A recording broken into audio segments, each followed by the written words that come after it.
Hey guys! Welcome back sa ating PHP tutorial series. So this is part 4 and for today, we will be talking about strings. Right after this intro.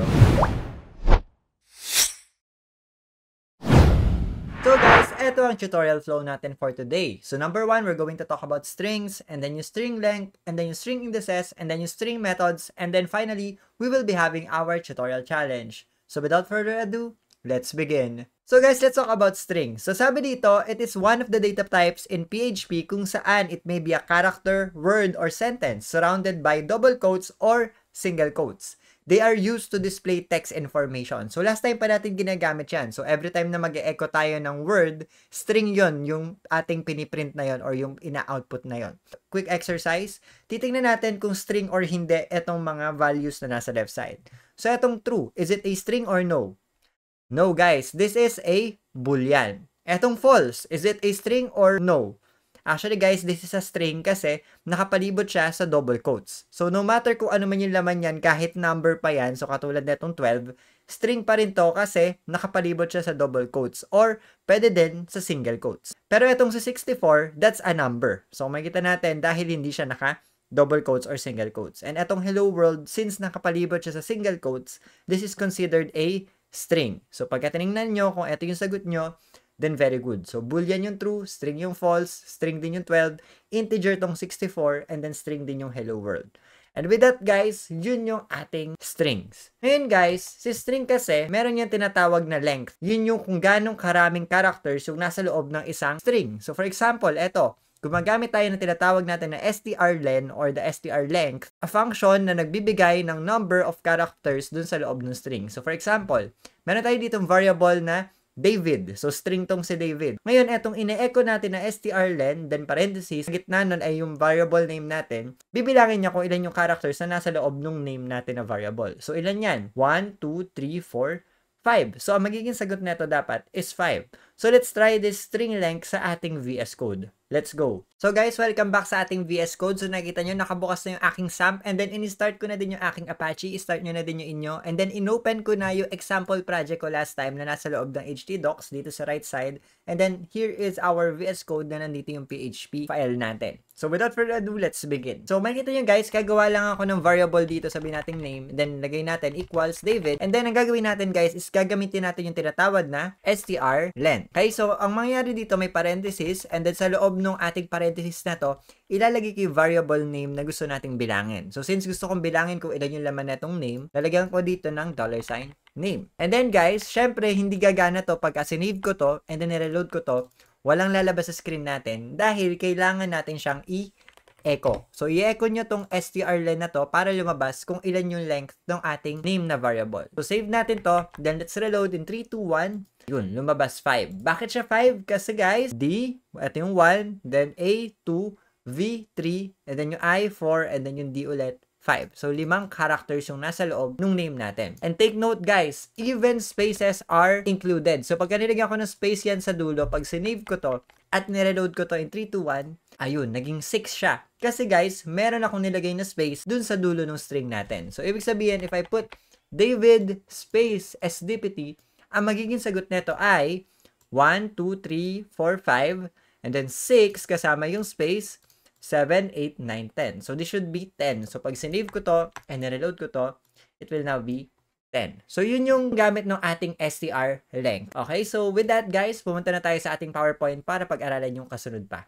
Let's go. Okay guys, so pumunta naman tayo dito sa tinatawag nating string indices. So kasi dito guys, yung individual characters natin, pwede nating i-access by using an index. So, paano yun guys? Kung makikita nyo guys, we have a variable name dito na may David pa rin na laman. And kung makikita nyo, meron tayong tinatawag na index and elements. So, next time mapapag-aralan natin yan. Ang tawag dyan ay arrays. Mapapag-aralan natin yan sa next episode natin. So, kung makikita nyo guys, etong David natin, D-A-V-I-D, may sarili-sarili siyang number na naka-assign. Starting from 0. So, ibig sabihin, yung pinakaunang character natin sa loob ng string natin, yun yung index 0. And then, sunod-sunod lang yan. Index 0, index 1, 2, 3, 4, and so on and so forth. So, if I were to access letter V, I would use the index 2. So, paano yon? So, tingnan natin yung next page. Kung makikita nyo guys, if I want to access a certain character, kung makikita nyo dito, in-echo natin yung $name, and then square brackets, so gagamit tayo ng square brackets, and then sa loob nun, yung index na gusto nating kuhanin. So since gusto kong kunin yung index 0, ang output nito should be the capital letter D kasi yun yung nasa index 0. So if I were to put number 3 dito sa ating 0 na to, it will get the 0,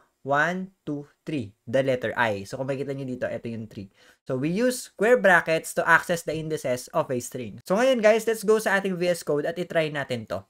Let's go. So guys, kung makikita nyo, meron tayong variable na name pa rin dito na may David SDPT, and ang gagawin natin is imamap natin yung index niyan. So titingnan natin. So lalagyan ko ng comment. So by the way guys, you can comment by using the double slash, and then lalagay ko na siguro index. So ito 0, 1, 2, 3, 4, ito 5, ito 6, ito 7, ito 8, and then ito yung 9. So ibig sabihin, the index 0 is letter D, and then yung space guys, kasama yan. If I were to access the space, ang gagamitin kong index is index 5. So ganun lang kadali. So I'm going to try echoing. So mag-echo ako dito ng $name. If I want to get the letter S dito sa SDPT, I'm going to use the index 6. So ang gagamitin ko, square brackets, and then 6, and then semicolon. If I save this, and if I reload this in 3, 2, 1, ayun, nakuha ko yung letter S because that's the index 6. So, gamitin ko yung index 9. Save, and then reload, makukuha ko yung letter T kasi yun yung index 9.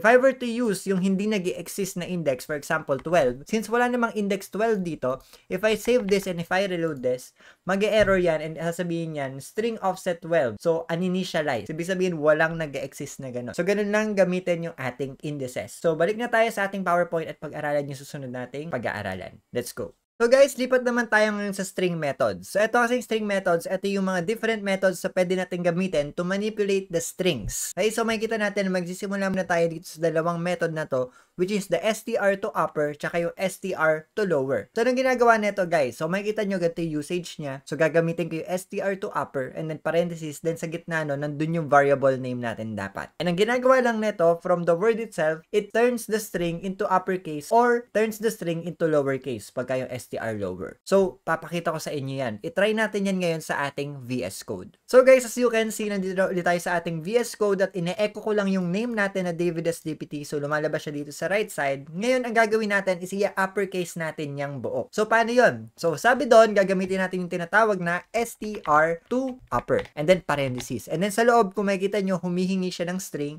So, ibibigay ko dito yung $sign, name, and then semicolon. So, meaning lang neto, gusto kong gawing uppercase lahat ng letters sa loob nung ating name na variable. If I try to save this at nireload ko to, walang mangyayari. Bakit kaya? Kasi guys, hindi nyo pwedeng gamitin ng dire-diretso na ganito lang yan. Kailangan nyo ulit i-reassign dun sa $sign name, and then tsaka pa lang may store yung ating uppercase na name dun sa ating variable na name. So, ang mangyayari niyan guys is nakastore muna dito yung David SDPT na normal, and then tinry natin siyang gawing uppercase, and then in-store natin siya ulit dito sa loob ng $sign name para nandun na yung ating uppercase na version nung ating text na to. So, if I try to save this and if I reload this, makita nyo, caps lock na lahat. Okay, so that's the usage of str to upper. In the same way guys, pwede kong gamitin yung str to lower. So same lang sila, pero guys kung makikita nyo, yung SDPT na to na nasa right side, dahil ito ay all caps at etong letter D na to is capital letter din. Pagka gumamit tayo ng str to lower, pag sinave ko yan at nireload ko to, everything will now be on lowercase. So kung makikita nyo, yung letter D tsaka yung SDPT lumiit lahat. So yun yung str to upper at yung str to lower. So magiging useful yan in the future. So balik na tayo sa ating PowerPoint at tingnan pa yung next nating pag-aaralan. Okay guys, so lipat naman tayo dun sa mga trim methods natin. So kung makikita nyo guys, meron tayong tinatawag na trim, R trim, at yung L trim. Ang ibig sabihin lang nito is yung R is right, etong L is left. So eto trim, right trim, and then left trim. So anong ginagawa nung trim guys? So sabi dito, it removes extra spaces or a matching string on start and end of a string. So pagka gumamit tayo ng trim. So ngayon, etong R trim or yung right trim, it removes extra spaces or a matching string on the end of the string. So meaning sa right side ng string natin, matatanggal niya yung space at yung kung ano man yung gusto nating tanggalin doon. Okay, and then etong L trim, of course, left trim naman siya. It will remove spaces at yung matching string doon naman sa start of the string or sa left side. Okay, so paano siya ginagamit? So, pwede natin gamitin by just calling the trim or yung R trim or yung L trim, and then ilalagay ko yung string na gusto kong tanggalin yung spaces at yung mga word na gusto kong tanggalin. lalagay ko lang dun yung variable name natin sa una, and then comma. Pagka may gusto akong i-remove na word talaga, ilalagay ko dito yung gusto kong i-remove na word. So alam ko medyo nakakalito pa siya right now, pero i-try natin yan sa ating VS Code para maintindihan nyo kung para saan tong tatlo na to. Let's go! Okay guys, so kung makikita nyo, ine-echo ko lang yung length ng ating string na to, which is 10 kasi David SDPT to. Ngayon guys, ang gagawin ko, lalagyan ko ng spaces sa dulo. Dalawa yung space na to at spaces sa left side. So ibig sabihin, meron space sa left, meron space sa right. So ang gagawin natin ngayon, pag binilang natin to, since yung length, ibinibilang din niya yung mga spaces, magiging 1, 2, 3, 4, 5, 6, 7, 8, 9, 10, 11, 12, 13, 14 na siya. So pag sinave ko to at nireload ko to, makikita nyo 14 na siya. Ngayon guys, dito pumapasok yung trim natin. So kadalasan kasi pag nag-user input, may mga time na yung user natin nakakapag-input ng spaces sa unahan or dun sa dulo ng ating input. So kaya hindi siya ideal. Kaya gumagamit tayo ng mga trim method. So ngayon guys, itatry natin yan. So gagawin ko $name is equals to trim and then parenthesis and then lalagay ko lang yung gusto kong i-trim na variable. So pwede kong wala muna yung comma dito at yung gusto kong tanggalin na character kasi ang gusto ko lang naman matanggal is yung mga spaces. So pag ang gusto ko lang matanggal is yung mga spaces, pwede nang eto na lang yung code natin kahit wala na yung comma dito yung kasunod na ilalagay natin. Okay lang yan. So ngayon guys, ang trim, ang ginagawa niyan is nire-remove niya yung spaces. Sabi dito, from the beginning, kung makikita niyo dito, from the beginning and the end of a string. So ang ibig sabihin niya, mawawala tong dalawang space na to, mawawala tong dalawang space na to. So if I try to save this, try to reload this, makikita nyo, 10 na lang siya ngayon. Kasi nawala yung mga spaces sa left side at dun sa right side. Ilan ba to? 1, 2, 3, 4. So nawala yung 4 kaya from 14 naging 10. So yun yung ginagawa ng trim. So pwede din natin gamitin yung R-trim. So since yung R-trim is tinatanggal lang niya is yung nasa right side, ang matatanggal lang na spaces is etong nasa right side na to. So instead of maging 10 siya, ang mangyayari dyan, pag sinave ko at nireload ko, 12 siya kasi natanggal lang yung nasa right side. Hindi niya tinanggal tong nasa left side. And of course, at the same time, pagka naman L-trim ang ginawa ko, sinave ko yan at nireload ko yan, 12 pa rin. So, kaya ko siya pinapakita na length lang kasi guys, pagka inecho ko yung mismong name, hindi nyo din naman makikita yung spaces. So, kung makikita nyo, pag sinave ko at nireload ko, wala namang lalabas na space dito kasi nga, invisible naman yung space natin pag nilagay natin sa HTML. Para lang ma-appreciate nyo yung trim kung ano yung ginagawa niya. So, yun yung ginagawa niya. Tinatanggal niya yung spaces sa left and sa right dong ating mga string. So, ano pa yung pwede niyang gawin? Example guys, meron tayo dito mga dalawang dash and then may dalawang dash din dun sa dulo. So, pag sinave ko to, ko lang natin, then semicolon, save, and then i-reload ko. Ayun, so meron siyang dash dito sa left, may dash din dun sa right.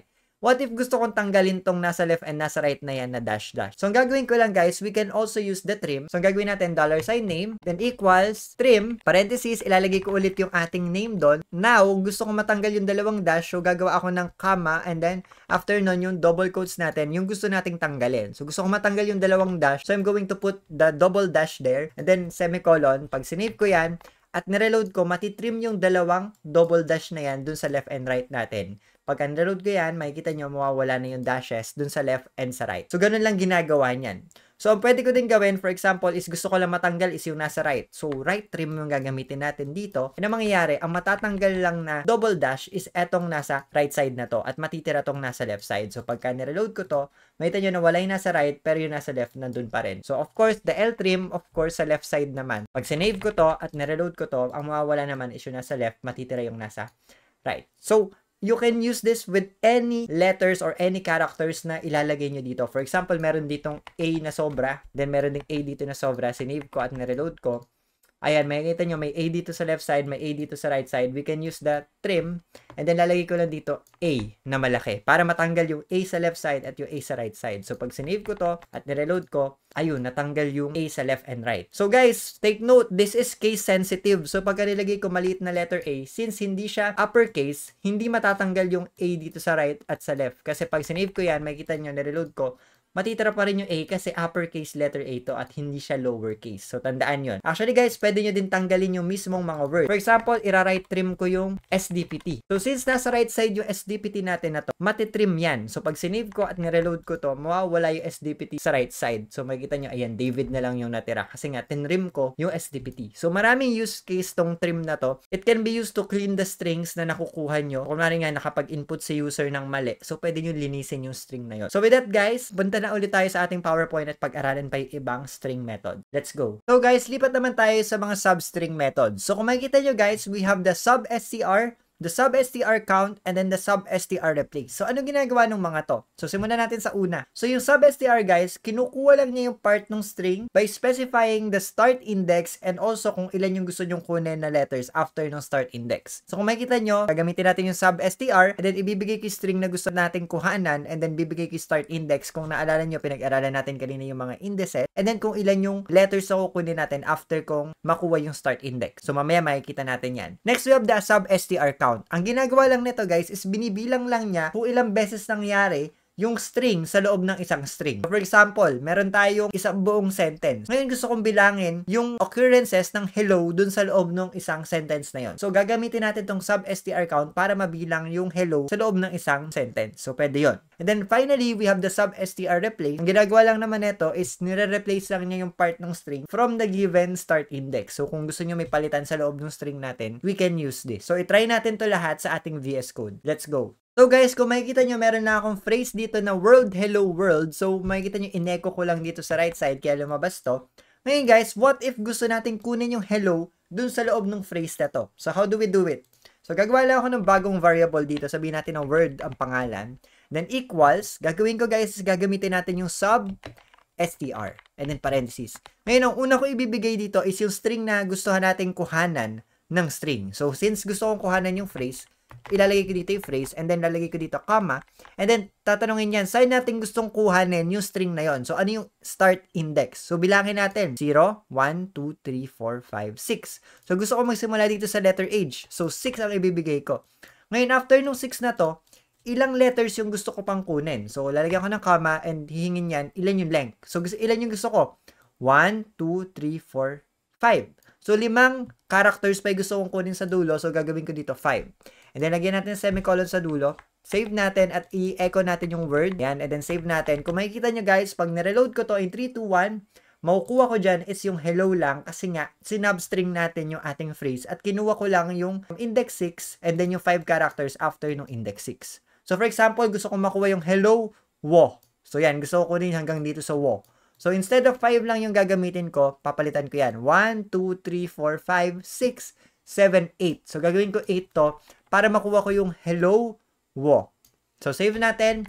And then, i-reload ko. Makikita nyo, makukuha ko yung hello, wo. So, sana naintindihan ko paano gamitin si substring. So, maganda yan para kung may kukunin kayo sa loob ng isang mahabang string, tapos may gusto lang kayong kunin na part doon, you can use sub-str. What if naman may gusto tayong bilangin sa loob ng ating phrase na to? Gagamitin naman natin ngayon yung sub-str count. So, paano yun? So, what if gusto kong bilangin kung ilang beses nangyari yung world dito? So, since 2 beses nangyari yung world dito, kailangan ang maging value natin is 2. So, gagawin ko guys is gagamit ako ng sub-str underscore count. And then, ibibigay ko ulit dito yung gusto nating searchan. So, magsa-search tayo sa loob na itong $sign phrase. And then, ang isa-search natin is, kung makikita nyo, haystack tsaka needle ang tawag. Kasi, di ba, pag sinabi natin, finding needle in a haystack. So, yung haystack natin is yung ating phrase. And then, yung gusto nating hanapin na needle is yung ating world. So, bibilangin niya ngayon kung ilan yung world dito sa phrase natin na world, hello world. So, zoom out ko lang ng konti para mahaba yung makikita natin. Ayan. So, pag sinave ko to, since 2 beses nangyari yung world sa loob netong ating phrase, and sinesearch natin yung world, pagka in-echo ko tong word na to, sinave ko yan, and then reload ko, ang lalabas dyan 2. Kasi 2 beses nangyari yung world. Now, what if yung isang world, maliit yung W? So, what will happen? So, pag sinave ko to at nireload ko to, ang mabibilang lang niya guys is isa. Kasi dapat case sensitive yan. So, kung yung world natin is malaki yung W, dapat yung world din dito is malaki yung W. So, kaya naging 1 siya kasi nga, yung isa, hindi naman matching. So, ang pwede natin gawin, for example, yung hello naman yung bilangin natin. So, since hello is isang beses nangyari dito, pag sinave ko yan at nireload ko, 1 pa rin yan. What if mag-search tayo ng wala dito? Kunwari, yan, nag-search ako ng ASD. Save natin, and then in-reload ko to, 0 ang lalabas dyan. Kasi wala namang ASD dun sa ating phrase na to. Pwede din natin bilangin yung isang letter. For example, yung letter D, gusto kong bilangin kung ilang letter D yung nasa loob netong phrase na to. So, save ko to. And if I reload this in 3, 2, 1, ayun, 2 din. Bakit 2? Kasi ito yung isang D, ito yung isang D. So, itry natin letter O. Save ko to, and then reload, yun, 3. Bakit? Kasi tingnan natin, 1, 2, 3. So, with that guys, ganun gamitin yung sub-str count. You can search words and letters sa loob ng isang mahabang string natin. So, yun yung sub-str count. Next, yung ating sub-str replace naman. So, ano ginagawa nun? For example, guys, meron lang tayong hello world dito. Okay, so ngayon, guys, ang gagawin natin, papalitan ko yung world ng mundo. So, gagawin natin hello mundo, for example. So, gagawin natin dito is sub-str underscore replace, and then ibibigay ko sa loob ng parenthesis yung string na gusto kong palitan, which is etong phrase. And then, ano yung i-insert natin? Ang i-replace ko, lalagyan ko ng mundo. Ngayon, the question is, saan ko ilalagay yung mundo na to? Bibigyan ko ngayon yan ng tinatawag na start index. So, saan ko siya i-insert? So, bilangin natin. 0, 1, 2, 3, 4, 5, 6. So, gusto ko siyang magsimula sa 6. So, lalagay ko dito, 6. So, mangyayari dyan, starting from index 6, may insert yung mundo at mare-replace niya lahat ng nandito sa right side natin. Na natin ng semicolon, and then pag sinave ko to, at nireload ko to, makikita nyo guys, after nung 0, 1, 2, 3, 4, 5, 6, dito magsisimula yung mundo, then save, reload, ang lalabas na is hello mundo. Ngayon, nawala yung ating exclamation point kung napapansin nyo. Bakit nawala yung exclamation point? Kasi guys, meron pang isang comma dito after at ibibigay ko kung ilan yung length lang na gusto natin palitan. Kasi lahat ng nasa right side yan mapapalitan. Paano yun? So for example, hello world, A, B, C, D, E, F, G. Naglagay ako ng A, B, C, D, E, F, G sa right side. Kung makikita nyo, pag sinave ko to at nireload ko, ang mangyayari, hello mundo pa rin. Nawala na lahat ng nasa right side, which is bad kasi ayaw naman nating matanggal lahat ng nasa right side ng ating string. Ang pwede nyo gawin guys is bilangin nyo kung ilan ba yung nilagay nyong bagong letters. At ang nilagay natin is 1, 2, 3, 4, 5. So since 5 siya, ang papalitan lang natin na letters is 5 din. So ngayon, pag sinave ko to at nireload ko to, makikita nyo, hello mundo, tapos balik pa rin yung exclamation point, tapos yung A, B, C, D, E, F, G, D. Kailangan natin i-specify din kung ganong karami lang yung gusto nating i-replace para hindi niya ma-overwrite lahat ng nasa right side niya. So with that, yun yung sub-str replace. At very useful to pagka naman may gusto kayong palitan sa loob ng ating string. So with that guys, balik na tayo sa ating PowerPoint at pag-aralan pa natin yung mga next natin na string methods. Let's go. So guys, lipat naman tayo sa mga replace methods. So makikita nyo dito, we have two replace methods which is the str underscore replace and then the str underscore I replace. So ano pinagkaiba ng dalawa na to? So makikita nyo guys, sabi dito sa description, etong replace daw, it replaces all matching words on a string. Pero nakalagay dito, case sensitive. Meaning, etong walang I, ibig sabihin yan, case sensitive siya. So, kung ano yung word na yon, dapat ganun din yung uppercase sa mga lowercase na letters doon. Okay, and eto namang sa kabila, it replaces all matching words on a string, pero case insensitive. So, meaning, for example, meron kayong word na sabihin natin hello, pero yung letter H doon is malaki yung H, pero yung sa isa, maliit yung letter H. Okay lang, pagka ang ginamit nyo is yung str underscore I replace. So, yun yung ibig sabihin ng I doon, case insensitive. Para mas maintindihan natin kung paano gumagana to, explain ko muna sa inyo. So, makikita nyo, str underscore replace, ilalagay ko dito yung gusto kong hanapin dun sa string, at kung ano yung gusto kong ipalit dun sa hinahanap natin na string na yon. Yung dulong-dulong parameter etong str is yung gusto nating hanapan na string. So, for example, meron akong sentences na gusto kong palitan lahat ng hello ng hi. So, ilalagay ko dito, hello, from hello to hi, and then ibibigay ko yung sentence dito na gusto kong palitan. Okay, so with that guys, para mas maintindihan nyo, itry natin sa ating VS Code. Let's go. So guys, kung makikita nyo, meron akong string dito na sentence na may paulit-ulit na word. So sabi dito, I felt happy because I saw the others were happy, and because I knew I should feel happy, but I wasn't really happy. So kung makikita nyo, puro happy yung ating words dito na paulit-ulit. So what if I want to change all of the happy na words dito into other word. So, for example, sad. So, papalitan natin yung happy ng sad. So, try natin. So, gagawin ko, guys, is, syempre, gagamitin ko na lang yung $S din. And then, dito ko na lang ilalagay yung bagong string na magagawa natin. So, ang gagawin ko, guys, is gagamitin natin yung str underscore replace. Ang gagawin nato is hihingi yan ng mga parameters. Hihingi yan ng ano yung hahanapin natin or ano yung gusto nyong palitan. So, ang gusto natin palitan is yung happy. So, take note, dapat maliit yung letter H kasi lahat ng happy dito is maliit yung letter H at yung iba pang mga letters. Kasi nga, ang ginagamit natin is yung replace na case sensitive. So, case sensitive to right now. So, tatry natin, lagyan ko ng isang malaking H. So, makikita nyo yung happy dito sa dulo is malaki yung letter H. So, mamaya, hindi mapapalitan tong happy na to yung nasa dulo na yan. Tingnan nyo mabuti. So, gagawin natin, after nung happy, lalagyan ko ng comma, ano naman yung gusto ko ipalit dun sa happy? Papalitan ko siya ng sad, for example.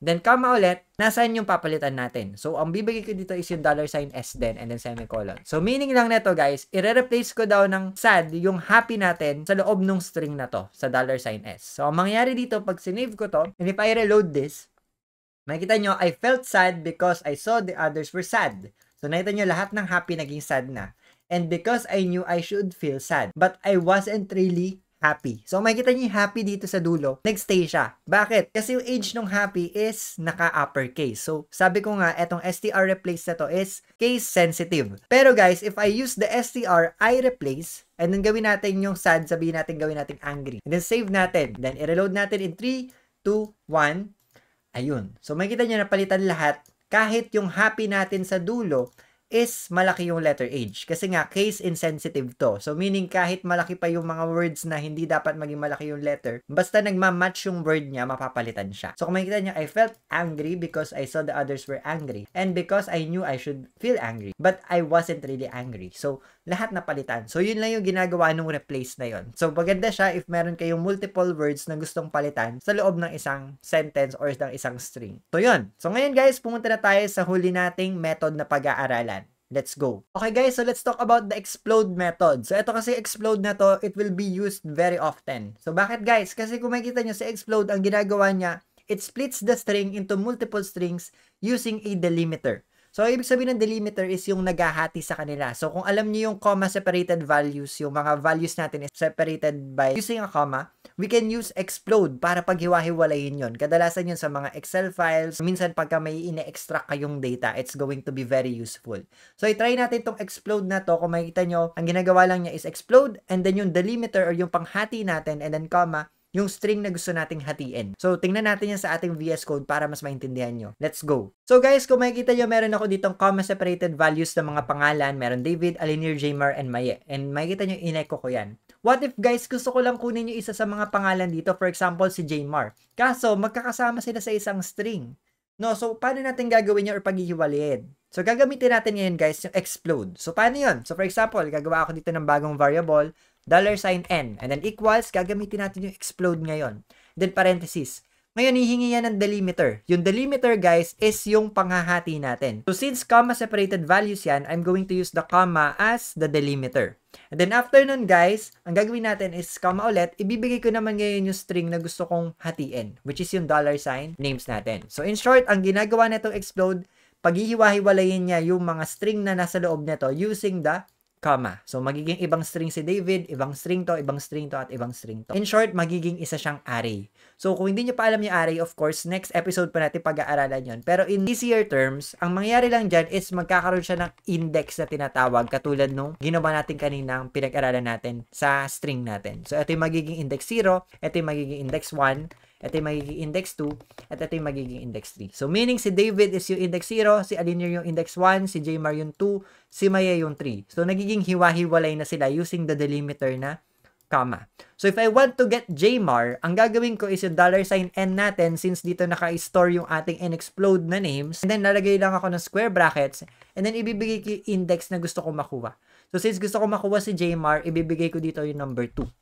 Then, pagka sinave ko to at nireload ko to, makikita nyo, makukuha ko yung Jmar dito kasi nasa index 2 si Jmar nung in-explode natin siya using the comma. So, 0, 1, 2. And pagka gusto ko makuha si David, of course, nasa index 0 siya. So, pagka sinave ko to at nireload ko, makikita nyo, David na yung lalabas dito kasi nga, in-explode natin siya. Makikita nyo guys, ganun na kadali gamitin yung explode. Very useful yan, lalo na pag nag-extract kayo ng data na makalat yung itsura niya. Pero meron siyang separation. So for example, dash yung separation natin. Of course, kung dash yung separation ng yung values, hindi comma yung gagamitin yung delimiter. Ang gagamitin nyo is dash. Pero of course, it's going to have the same result. Makikita nyo pagka nilagay ko dito 1. Since ang ating index 1 is si Alinir, so 0, 1. So ang makukuha natin dito is pag sinave ko, Alinir. Just make sure na tama yung delimiter nyo or yung panghati nyo. You can even have, for example, dash yan or dash comma. Mari, dash comma yung nangyari dyan. So, medyo makalat yung itsura ng string na to, no? Pero pwede nyo pa rin siyang i-delimiter. So, kung makikita nyo, pagka sinave ko right now, ang pinandelimit ko is yung ating dash. Ang mangyayari dyan, masasama yung comma. Makita nyo, natira yung comma, then Alinir. So, syempre, para maayos natin yun, isasama natin yung comma dun sa ating delimiter para mawala yung dash tsaka yung comma lagi. So, pagka sinave ko to, at nireload ko to, mawawala na yung comma natin at makukuha ko na yung Alinir ulit. And then yung Maye, try natin kunin, index 3, save, and then reload, ayun, Maye. So, titingnan nyo lang kung paano nyo siya nga hatiin ng maayos at gagamitin natin yan sa ating tutorial challenge for today.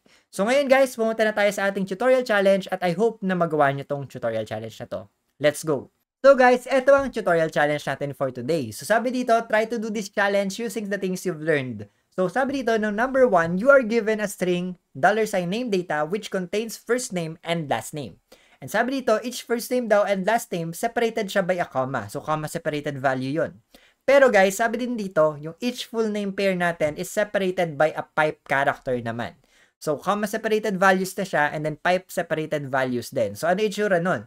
So makikita nyo, ito yung gagamitin yung variable, the name data variable, which is may laman na alinear, comma, SDPT, and then pipe sign, Jmar, katapang, pipe sign, Gabriel, galang. And then, yun na yan. Meron tayong tatlong name pairs dito and then hati siya by using the pipe sign and then yung each first name at last name nakaka-separate naman using the comma. So ngayon guys, ang gusto natin mangyari dito is number 1, magamit natin yung explode function para ma-separate yung string into individual name pairs. So kunwari, dito is Alinir SDPT, Jmar Katapang, Gabriel Galang. Dapat makuha natin yung mga full names nila using the explode. And ang gusto natin mangyari is magawa din natin yung str to upper function para maging uppercase yung first name and last name. And then finally, i-concatenate natin yung first name and last name para ma-display natin siya as buong pangalan. So, dapat may space daw in between the first name and last name. So, ang final na magiging sagot is dapat ganito itsura. So, ang expected output natin is, for example, Alinir SDPT, Jmar Katapang, and then Gabriel Galang na caps lock and may space sa gitna and then nasa iba't ibang line sila. So, in short, i-clean natin yung data na to, aalisin nyo yung pipe sign, aalisin nyo yung mga comma using the string methods na napag-aralan natin kanina. So, yun yung kanyang purpose. So, i-post yun na yung video and then itry nyo nang gawin, then I'll be back for a while.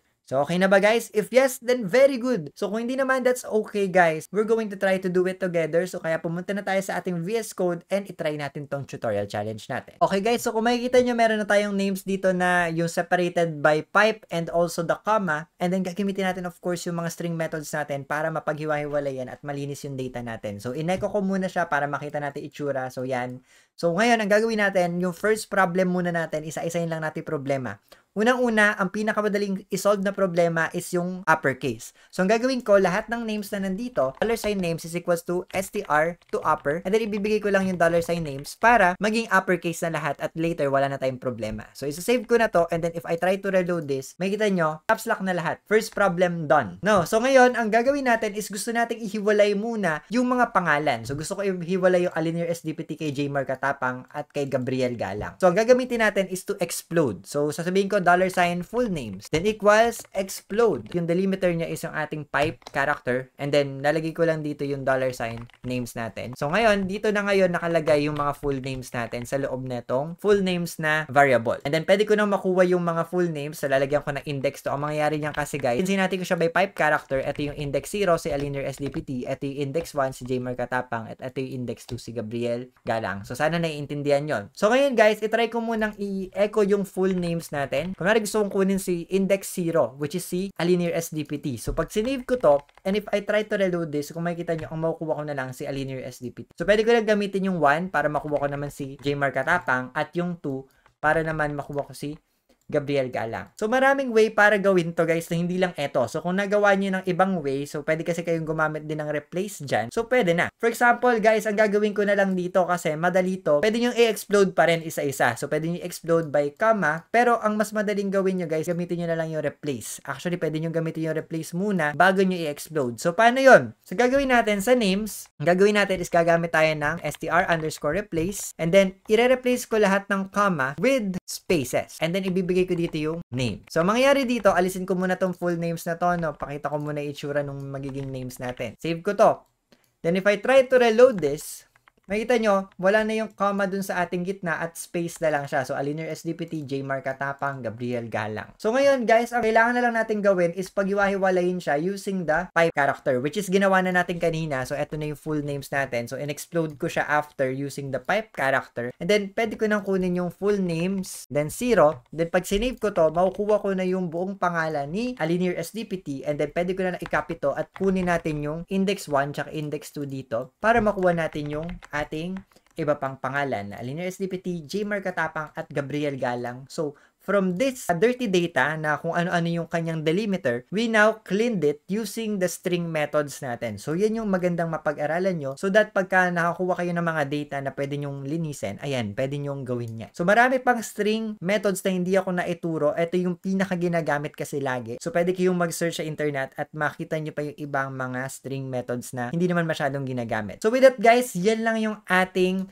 tutorial challenge for today. So, sana naintindihan nyo. So, ira-rundown ulit natin. So, ang ginawa natin, we have the names na makalat. So, ang ginawa natin, in-uppercase muna natin lahat. Kaya naging malaking letter lahat ng Alinir SDPT hanggang kay Gabriel Galang. And then, ang ginawa natin, i-replace natin lahat ng comma with space para mawala lahat ng comma dito at maging space lang. Para maging Alinir space SDPT, Jmar space Katapang, and then Gabriel space Galang. And then, ang huli natin ginawa, in-explode natin yung mga names using the pipe character para maghiwa-hiwalay si Alinir SDPT, si Jmar Katapang, at si Gabriel Galang. In-echo natin sila isa-isa using the index 0, 1, and 2. Kasi nga, ang mangyayari dyan, ito yung index 0, ito yung index 1, at index 2. So, marami pang ways. So, kung meron kayo ibang way na nagawa, mas maganda i-comment nyo sa ating comment section para makita ng iba nating mga nanonood na maraming ways para magawa to. So, pwede nyo din kasing i-explode at hindi i-replace using comma. No? So, marami pang siyang way. So, pwede kayong humanap pa ng ibang way. So, with that, guys, thank you very much for watching this video. I hope na marami kayo natutunan sa video na to. So, kung meron kayong questions, you can just comment sa ating comment section. And yun lang. Thank you for watching this video. And as always, I will see you in the next video. Goodbye!